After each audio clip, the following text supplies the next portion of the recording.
مسجد اقصی اور مقدس مقامات پر یہودیوں کا حملہ۔ مقبوضہ مغربی کنارے میں یہودی آباد کاروں کے حملوں میں شدت آ گئی۔ خبر ایجنسی کے مطابق مسلمان کے مقدس ترین مقام مسجد الاقصی کے احاطے میں درجنوں یہودی آباد کاروں نے دھاوا بولا اور ہلڑ بازی کی۔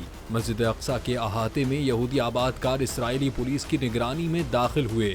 مقبوضہ مشرقی یروشلم میں مقدس قبرستان پر بھی یہودی آباد کاروں نے حملہ کیا، جبکہ نابلس میں حضرت یوسف علیہ السلام کے مقام و مزار پر یہودی آباد کاروں نے قبضہ کر کے گاڑی کو آگ لگا دی۔ نابلس کے قریب مسجد کو بھی یہودی آباد کاروں نے آگ لگا دی۔ الخلیل کے جنوب مشرق میں گاؤں بیرن میں ایک گھر کو یہودی آباد کاروں نے جلا دیا۔ مقبوضہ علاقوں میں یہودی آباد کاروں کی بڑھتی دہشت گردی پر فلسطینی عوام میں غم و غصہ پایا جاتا ہے۔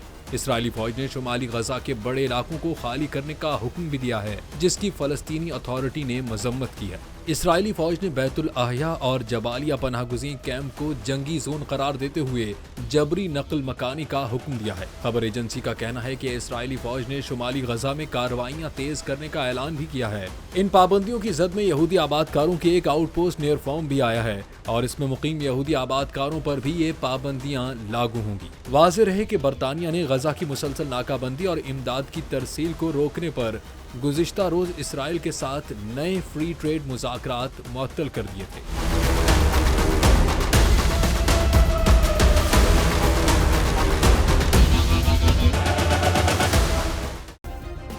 سبسکرائب کریں اور بیل دبائیں تاکہ کوئی خبر رہ نہ جائے۔